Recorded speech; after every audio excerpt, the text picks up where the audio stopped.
अध्याय 4 है ये। What books and burials tells us. किताबें और कब्रें हमें क्या बताती हैं। तो पूरे चैप्टर का निचोड़ देखने की कोशिश करेंगे हम। इसमें ट्रू फॉल्स है, फिर द बैंक्स है, ऑब्जेक्टिव है। इस चित्र को दिमाग में बिठाइए आप। ये सारा चित्रण जो है इसी कॉन्टेक्स्ट में है और जहां जहां जरूरत होगी हम यहां पर आएंगे। दो चीजें आप थोड़ा सा याद रखिएगा, एक तो इनाम गांव, इसके बहुत सारे सवाल हैं, और एक ब्रह्मगिरी, इसके बहुत सारे सवाल हैं। बाकी जो जरूरत होगी हम इस पे लौटेंगे। Which is one of the largest chalcolithic settlement in India. अब कैल्कोलिथिक का मतलब क्या होता है पहले ये समझिए। ये जो कैल्कोलिथिक सेटलमेंट्स हैं या कहीं कैल्कोलिथिक कल्चर है, जैसे न्यूलिथिक नवपाषाण युग जब खत्म हो रहा था, बहुत सारे ऐसे कल्चर, ऐसी संस्कृतियां डेवलप हुई जो मेटल यूज जिन्होंने करना शुरू किया। और मेटल में क्या यूज करना शुरू किया? एक तो कॉपर और एक लो ग्रेड, ध्यान रखिएगा, लो ग्रेड ब्रॉन्ज यूज करना शुरू किया। ये यूज करना शुरू किया। तो ये जो कल्चर था, ये जो संस्कृतियां थी, इन्होंने बेसिकली कॉपर और स्टोन, पत्थर, इनको जिन्होंने यूज किया, कॉपर और स्टोन, इसको हम कैल्कोलिथिक, ये कैल्को सीसी कर देता हूं इसको, कैल्को नाम याद रहेगा आपको। ये कैल्कोलिथिक, कैल्को मतलब जहां कॉपर से आया है सीसी, कैल्को हो गया। लिथिक तो आप जानते हैं पत्थर होता है, तो कॉपर और पत्थर को जोड़ दीजिए, कैल्को कॉपर के लिए, लिथिक मतलब ये स्टोन, कैल्कोलिथिक। तो ये स्टोन कॉपर फेज था और हिंदुस्तान में इसका समय अगर मैं बताऊं तो 2000 बीसी से तकरीबन 700 बीसी तक है। तो कौन सा सबसे बड़ा सेटलमेंट है? तो इसका नाम है, इसका उत्तर है इनाम गांव। इनाम गांव मैंने आपको बताया था कि मैं इस पे आपको कई मर्तबा ले जाने वाला हूं। थोड़ा इसको मैं एक्सपैंड करता हूं ताकि आपको पता रहे। देखिएगा, इनाम गांव, गांव से ही समझ में आ रहा है कि ये इलाका आपके महाराष्ट्र का है। और यहां जो इनाम गांव है वो पोस्ट हड़प्पन सभ्यता के बाद की एग्रेरियन विलेज, यहां पर एग्रीकल्चर होता है। बहुत पुरातत्व की साइट है, आर्कियोलॉजिकल साइट है और महाराष्ट्र में है, वेस्टर्न इंडिया। ये कहां पर है ध्यान रखिएगा। देखिए, ये जो भीमा नदी है, उसकी एक सहायक नदी है, एक ट्रिब्यूटरी है, इसको कहते हैं घोड़ नदी। ये भीमा हो गया, ये घोड़ हो गई। तो ये घोड़ नदी के पास इनाम गांव है। तो ये कैल्कोलिथिक सेटलमेंट है हिंदुस्तान का। डिफाइन ऋग्वेदा। ऋग्वेद 4 वेद है हमारे पास, ऋग्वेद, सामवेद, अथर्ववेद, यजुर्वेद। तो ऋग्वेद ये बहुत पुराना एक कलेक्शन है, एक संकलन है, किसका? सेक्रेड, पवित्र।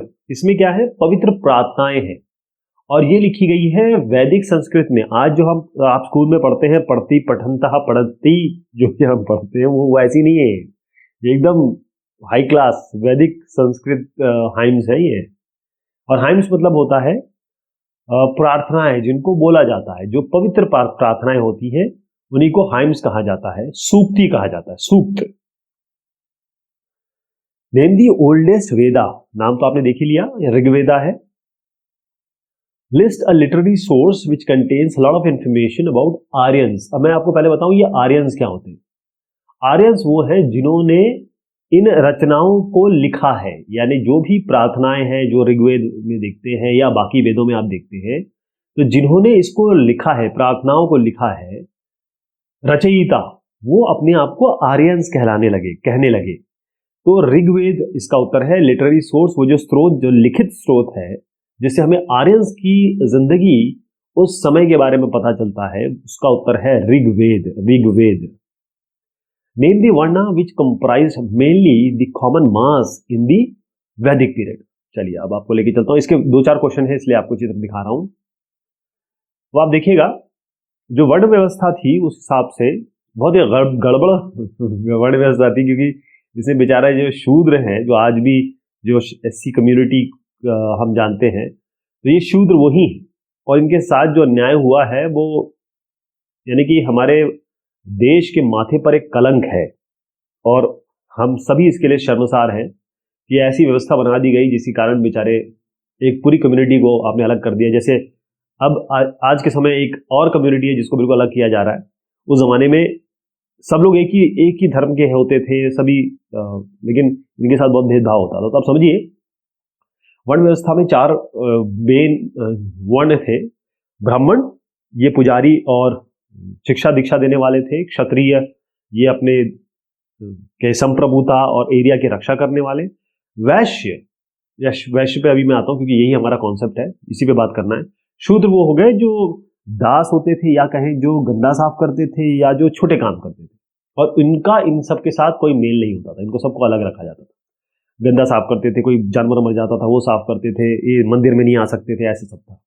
वैश्य जो थे वो ट्रेडर्स थे। ट्रेडर्स या बड़े बड़े जो एग्रीकल्चरिस्ट होते हैं, बड़े किसान, तो वैश्य वो लोग थे। तो अगर मैं 100 की बात करूं तो 100 में से 40 से 50 यही वैश्य लोग थे। तो सवाल जो है, अब हम सवाल पे लौटते हैं। सवाल में कहा गया है कि जो कॉमन मास है, जो लोग थे, उनमें सबसे ज्यादा इनमें से कौन लोग थे? तो इसका उत्तर है वैश्य। क्या आएगा? वैश्य। मतलब मान लीजिए 100 है, 100 लोग एक जगह रह रहे हैं, तो उसमें से 40 से 50 तो वैश्य ही होंगे। बाकी आपको डिस्ट्रीब्यूट कर लीजिए, ब्राह्मण में या क्षत्रिय में, और किस में करेंगे? तीसरा शूद्र। अच्छा, शूद्र के साथ अति शूद्र भी होते हैं, अछूत। अब ऐसा कुछ नहीं है, या ध्यान रखिए, कॉन्स्टिट्यूशन ने ये सब बिल्कुल डिबार कर दिया। अगर आपने ये सब कहना शुरू किया तो आप जेल वेल हो जाएगी आप। Name the varna which work as cultivators, craftsmen, merchant, traders and comprise mainly the common masses. पहले तो हमने अभी उत्तर देख लिया। कॉमन मासेस मतलब बहुत सारे लोग जो थे पॉपुलेशन में, वो किस वर्ण को बिलोंग करते थे? जो कल्टीवेटर है, यानी एग्रीकल्चर है, एग्रीकल्चर करते हैं, कुछ चीज कल्टीवेट कर रहे हैं, पैदावार कर रहे हैं, या क्राफ्ट्समैन थे, बहुत अच्छे कारीगरी करते थे, या मर्चेंट या ट्रेडर थे, मतलब चीजों का आदान प्रदान, बेचना खरीदना करते थे। तो यही उत्तर होगा, वैश्य ही होगा। वैश्य, जैसे मैं आपको एग्जांपल देता हूं, जो ब्राह्मण्स है उसमें आप मान लीजिए पांडे जी, शुक्ला जी, ये सब इसमें आते हैं। ब्राह्मण। क्षत्रिय, क्षत्रिय में कौन आते हैं? ठाकुर, ठाकुर वगैरह जो इसमें आते हैं। क्षत्रिय। वैश्य, वैश्य में कौन से आते हैं? अग्रवाल, श्रीवास्तव, ये सब इसमें आ जाते हैं। और शूद्र में अभी इनका कोई ऐसा नाम तो नहीं बता सकता हूं मैं, मुझे इसकी जानकारी भी नहीं है, क्योंकि मैं कहूंगा तो वो इसमें भी बिलोंग कर सकता है, तो गड़बड़ हो जाएगी। The Brahmans looked after religious matters. बिल्कुल सही है साहब, बिल्कुल सही है। ब्राह्मण लोगों का पहले भी आज भी काम यही है कि जो धार्मिक चीजें हैं उनको समझना, उनको जानना, उनका अनुष्ठान करना। कोई मर गया है, कोई जी गया है, उस सब के लिए ब्राह्मणों की जरूरत पड़ती है। One of the dialogues in the Rigveda is between river Beas and Sutlej and. तो जो डायलॉग है, यानी जो बातचीत है ऋग्वेद में, वो बातचीत है 2 नदियां, ब्यास और सतलुज, और इनके साथ बातचीत कर रहे हैं महर्षि, ऋषि, मुनि, जो भी नाम हम ले लीजिए। विश्वामित्र, नाम क्या लिखेंगे? Vishwamitra, Vishwamitra. Name the 2 rivers which were worshipped as goddesses by the Rigvedic people. अभी भी नाम भी देख लिया हमने, पिछले सवाल में नाम था ब्यास और सतलुज। अच्छा, ब्यास और सतलुज जो है ये सप्त सैंधव में आती है। इसका मतलब 7 नदियां हैं, चाहे वो छोटी हो बड़ी हो, जो अल्टीमेटली सिंधु नदी में जाके मिलती है, उसकी सहायक है, उसमें ब्यास और सतलुज भी है। Name the place where the page from the manuscript of Rigveda was found.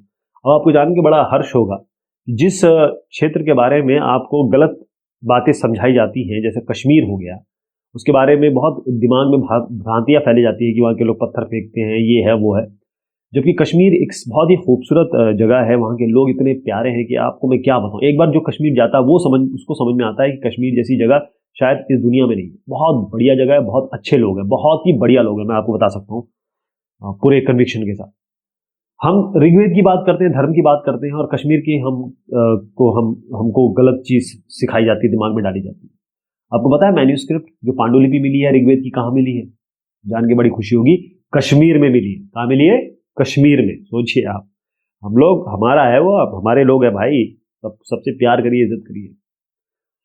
List the total number of Vedas. Vedas कितने हैं? 4 वेद हैं। इसका नाम भी आने वाला है, अगर आप नाम बता सकते हो या याद कर सकते हो भी तो बहुत अच्छी बात है, आगे मैं बताऊंगा इसको। Name the king of the cosmic gods. अब मैं इसका उत्तर क्या दिया जाए, मुझे कॉस्मिक गॉड्स तो नहीं पता कौन से हैं, क्योंकि बहुत सारे हमारे हिंदू धर्म में देवता देवी हैं, लेकिन मैं ये जरूर बता सकता हूं इस चैप्टर में अग्निदेव है, आग के देवता, इंद्र है युद्ध के देवता, और फिर उसका सोमदेव, वो सोम रस, मतलब पी के सारी परेशानियां भूल जाओ वाले हिसाब किताब है, हम इसको लॉर्ड इंद्रा कर देते हैं, भगवान इंद्र कर देते हैं। In Vedic literature the term Purandar, destroyer of forts. Vedic literature में जो किले तोड़ने वाला आदमी हो, किलो तोड़ने वाले भगवान हो, कौन? हमने देखा भी, इंद्र साहब हैं जो डिस्ट्रॉयर हैं, जो युद्ध के देवता हैं, तो लॉर्ड इंद्र नाम लिख लीजिए।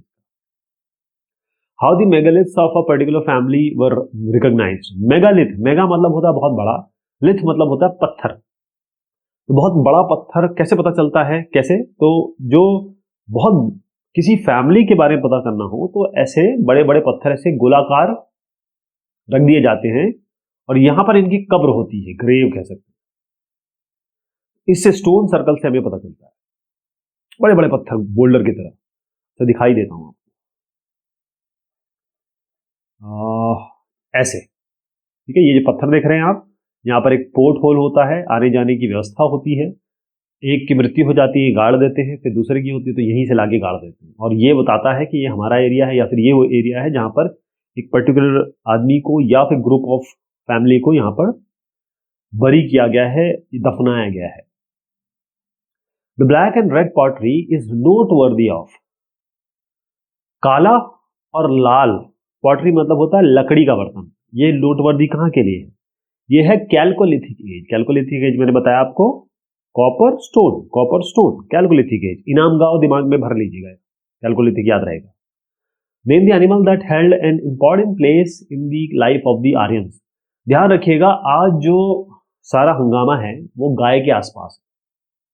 एक कम्युनिटी के, पर्टिकुलर कम्युनिटी के लोगों को मार दिया जाता है, ये शक पे कि भाई उनके पास गाय तो नहीं है, गाय तो नहीं ले जा रहे, ऐसा ऐसा करके। उसका कारण समझिएगा, उसका कारण ये है कि एक धर्म के लिए गाय भगवान की तरह पूजते हैं उनको। तो आर्यंस जब से चला आ रहा है ये वर्ण व्यवस्था, या फिर कहें कि जो आर्यंस हैं, ये सब, ये जितने भी सनातन धर्मी हैं, हम लोग मानते हैं कि गाय हमारे लिए परम पूजनीय है, ठीक है। कितनी शांत है, आपने देखा, एक रोटी दे देंगे आराम से खड़ी रहती है, कोई टेंशन नहीं, कोई भौंकना नहीं, कोई काटना नहीं, कुछ नहीं। गाय दूध देती है, सब कुछ देती है। According to Charak Samhita, Charak Samhita, the number of bones in the human city are 360। बिल्कुल सही कहा गया है। चरक साहब थे, राजवैद्य थे, यानी ये जैसे हमारे चीफ मेडिकल ऑफिसर नहीं हो गए, उस तरीके से थे उस जमाने में। वो बहुत बड़े डॉक्टर, वैद्य हुआ करते थे, वैद्य कहते थे। तो इन्होंने अपनी एक किताब लिख डाली, चरक संहिता, और ये थी मेडिसिन के ऊपर। उन्होंने कहा 360 हड्डियां होती हैं, लेकिन अभी जो मेडिकल साइंस आज का है वो 206 बोलता है। अब देखिएगा, ये जो दांत है, कान और नाक, इसमें हड्डियां तो नहीं होती, कार्टिलेज, उसको भी हड्डियां गिन लिया होगा, इसलिए 360 हो गई होगी। लेकिन उत्तर इसका सही है, उन्होंने यही कहा था 360 हड्डियां होती है। How many rooms were there in the largest house on the site of इनाम गांव? कितने, एक इनाम गांव में, एक आपको दिखाता हूं पहले, इनाम गांव का चित्र है अपने पास। हाँ, छोटा किया जाए इसको क्या?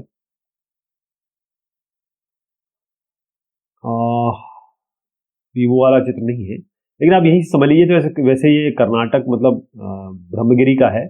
इसी तरीके से एक चित्रण है, वहां पर एक गांव में एक घर मिला, घर में 5 कमरे थे, और उस 5 कमरे में मिट्टी के एक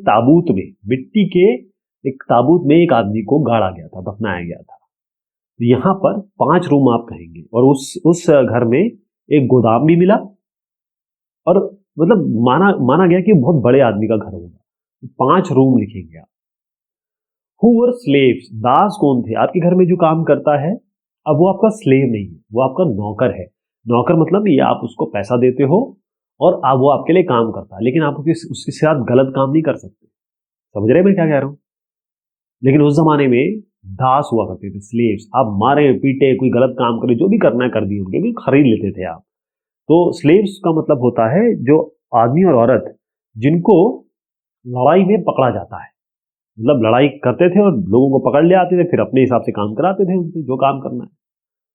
name the places where megalithic culture was prevalent, ऐसी जगह जहां पर मेगालिथिक कल्चर, मेगा जैसे मैंने आपको बताया ना, ये है बड़ा, बहुत बड़ा, ठीक। लिथिक मतलब होता है पत्थर। तो ये कल्चर कहां पर था? साउथ इंडिया और कश्मीर में। बता दूं आपको, कश्मीर ये हो गया, साउथ इंडिया ये हो गया। तो इसीलिए तो हम इनाम गांव, वैसे इनाम गांव पूरी तरह साउथ इंडिया तो नहीं कहेंगे, महाराष्ट्र तो का निचला पार्ट है, तो कह सकते हैं। अब इसमें ब्रह्मगिरी है, पायमपल्ली है, हल्लूर है, बहुत सारी ऐसी, हुंसी, कुरनूल, ये सब जगह हैं जो हम हिस्ट्री में देखते हैं इस पेलियोलिथिक से लेकर न्यूलिथिक, मेगालिथिक तक।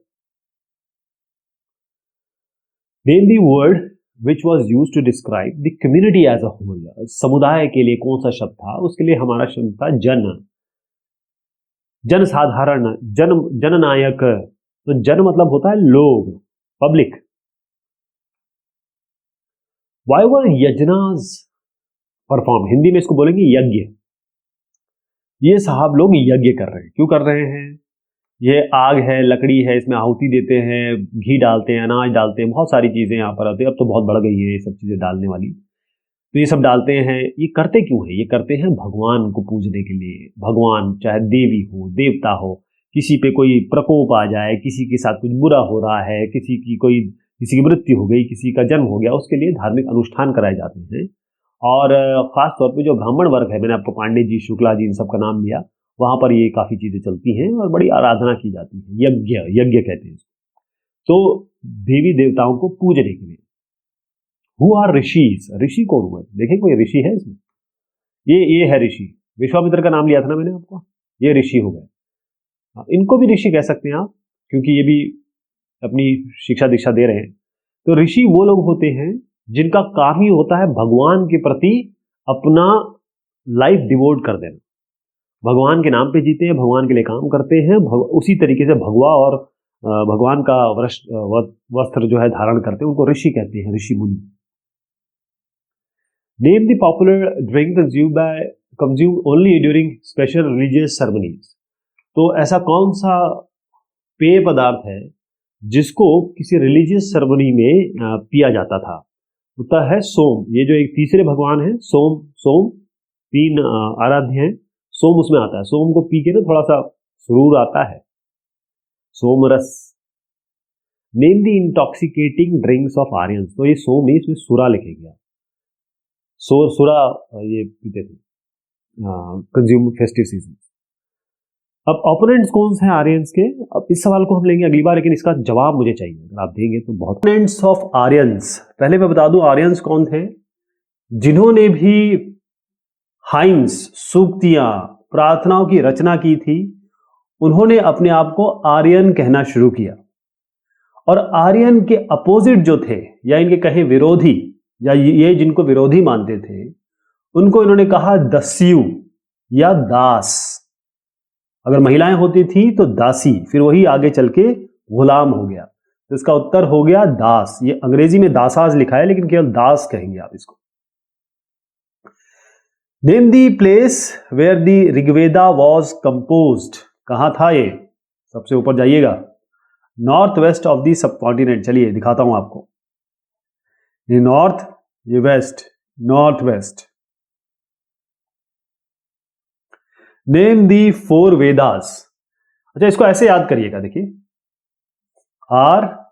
RSYA, या और कोई तरीका हो जैसे राजी, रेजी, ऐसे याद कर सकते हैं। तो ऋग्वेद, सामवेद, यजुर्वेद, अथर्ववेद। ऋग्वेद, सामवेद, यजुर्वेद और अथर्ववेद। द साइट ऑफ इनाम गांव is located on the bank of the river. चलिए यहां पहुंचाते हैं आपको। इनाम गांव, ये है इनाम गांव, महाराष्ट्र में है।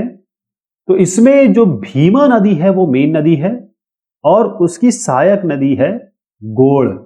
गोड़ वहां पर है ये। तो भीमा नदी मेन नदी हो गई, उसकी सहायक नदी है गोड़। वहां उसके बैंक में, उसके किनारे पे इनाम गांव स्थित है। What is cyst? अब सिस्ट क्या है? सिस्ट CYST वाला नहीं है। CYST मतलब होता है कि भाई मस्सा हो गया है ना। तो सिस्ट होता है, cist was a small stone build coffin to cremate the bodies of deads. देखिए, ऐसे कॉफिन आजकल अगर आप क्रिश्चियंस में देखते हैं तो लकड़ी का ताबूत बनता है। इसी तरीके से अगर इस ताबूत को पहले हम जमाने में चले जाएं, 3000 साल के करीब की बात बता रहा हूं, तो यहां पर या तो ये मिट्टी का बना देते थे या मिट्टी से ही संबंधित और जो चीजें हैं क्ले वगैरह उससे बना देते थे या पत्थर से। तो उस कॉफिन को जिसमें एक मृत शरीर को रखा जाता था, दफनाया जाता था, उसको सिस्ट कहते हैं। द पीपल इन इनाम गांव मेड आर्टिफैक्ट्स ऑफ आयरन। अब इसका उत्तर आप जरा गलत कर दीजिएगा, क्योंकि आयरन उस जमाने में नहीं था। आयरन उस जमाने में नहीं था। एक बात बता देता हूं आपको, जो कैल्कोलिथिक एज थी, इनाम गांव का नाम कैल्कोलिथिक एज से लिया जाता है, उसके समकक्ष लिया जाता है। और इस समय कैल्कोलिथिक का मतलब ही होता है कॉपर और स्टोन। और कॉपर के साथ थोड़ा सा एक कहें कि लो ग्रेड ब्रॉन्ज। तो इसमें कहीं भी आयरन की बात नहीं आती, तो आप फॉल्स कर देंगे इसको। व्हाट हु वॉज चरक? अब चरक साहब एक बहुत बड़े वैद्य हुए हैं। वैद्य यानी कि डॉक्टर। तो ये राज वैद्य थे, मतलब राज परिवार के वैद्य थे, किंग्स फिजिशियन कह सकते हैं आप। इन्होंने एक बढ़िया किताब लिखी जिसको चरक संहिता कहा जाता है। उसमें बहुत बढ़िया चीजें दी हैं जो आज भी लोग उसे मानते हैं। आयुर्वेद के जनक कह सकते हैं आप।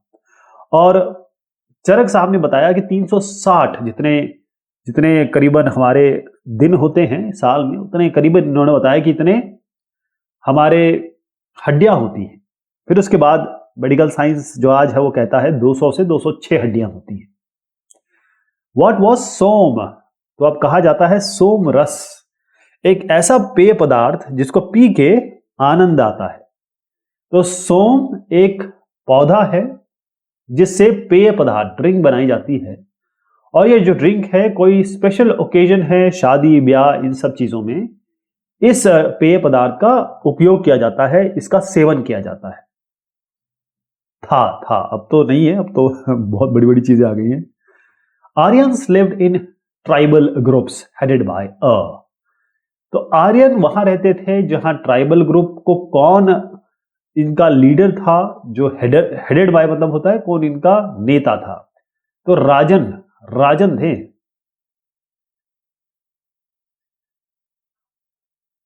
विच language belongs to Austro Asiatic family?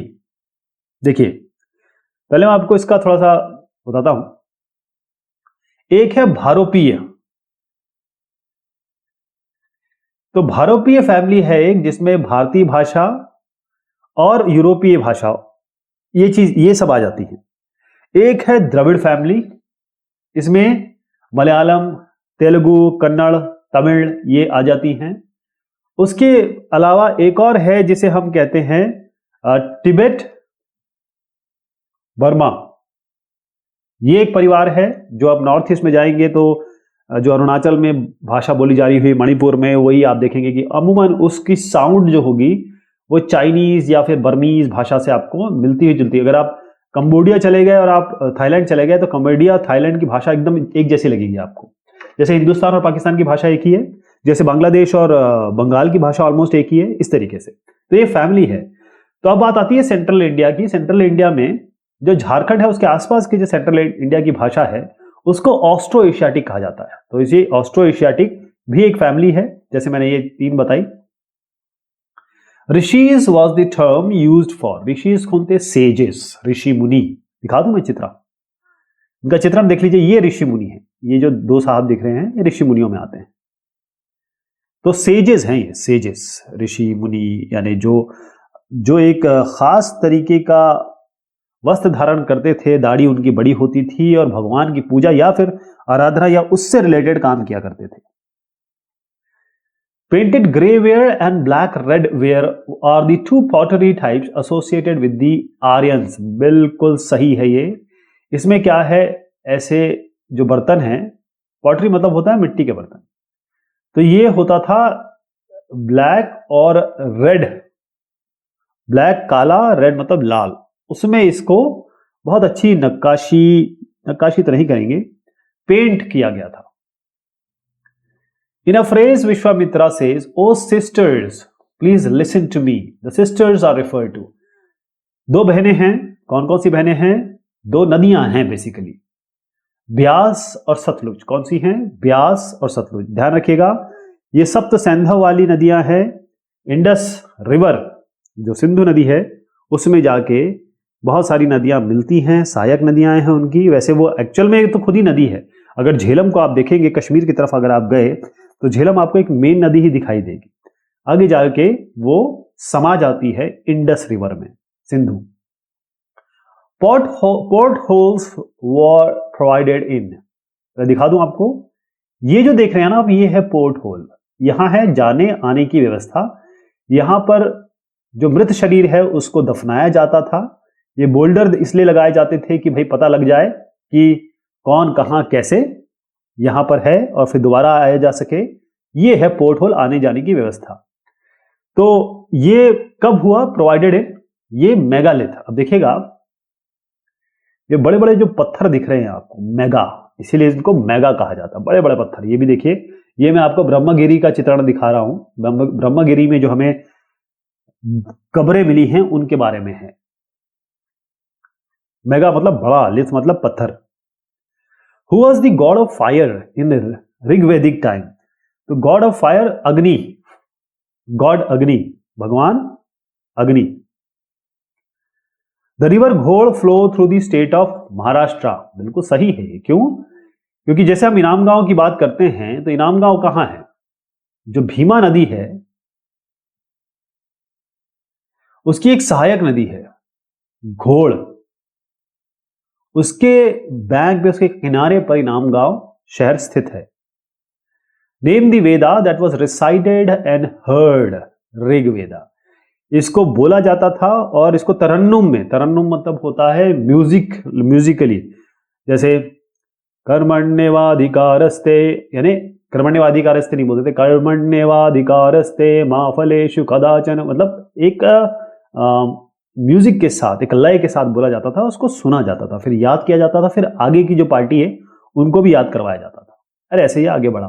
ध्यान रखिएगा, ऋग्वेद केवल 200 साल पहले ही इसकी प्रिंटिंग, लिखाई और बाइंडिंग हुई है। इससे पहले ये या तो लोगों के जबान पे था, दिमाग में था, या फिर कुछ पांडुलिपियां मिली हैं उनमें दर्ज था। Who was the privileged class in the वैदिक पीरियड? कौन यहां पर प्रिविलेज क्लास थे? यानी जैसे आजकल अमीर लोग होते हैं, वैसे कौन थे? तो दो तरीके के लोग थे। एक तो राजा तो थे, लेकिन उससे ऊपर थे पुरोहित। पुरोहित यानी जो पूजा अर्चना करते थे, पुजारी या ब्राह्मण क्लास को आते थे, उस वर्ण व्यवस्था में सबसे टॉप पे जो आते थे। The priest were also called as, पुजारियों को और क्या कहा जाता था? ब्राह्मण। ब्राह्मण ही पुजारी का काम करते थे। इनका दो काम था, मैं दिखा दूं। पहली चीज से बताऊं, यहां जितने भी लोग बैठे हैं ये सब ब्राह्मण हैं। यहां आप देखिएगा ब्राह्मण, ये या तो पुजारी थे या टीचर थे, प्रीस्ट थे। By what name the Aryans called their opponents? इसका हम जवाब दे चुके हैं। दास, दस्यु कहा गया इनको पहले, फिर दास बना, फिर आज हम इनको गुलाम कहते हैं। अगर महिलाएं हैं तो फिर इनको दासी कहा जाता था। ध्यान रहे, इन दासों के साथ जो इनको खरीदता था या जो इनके मालिक हुआ करते थे, वो इनके साथ कुछ भी कर सकते थे, कुछ भी। The megalith were used to mark burial sites. बिल्कुल सही है। ये पत्थर क्या बताते हैं? ये हमारे पूरे विश्व की धरोहर है, यहां मेगालिथ बड़े बड़े पत्थर क्या बता रहे हैं? ये बड़े बड़े पत्थर क्या बता रहे हैं? ये बता रहे हैं कि यहां पर एक दिवंगत आत्मा को दफनाया गया है। ट्रू है ये। Scholars are of the view that Aryans were a tribe of Dash who had to migrate to different parts of the world. तो ये pastoral people है, pastoral people।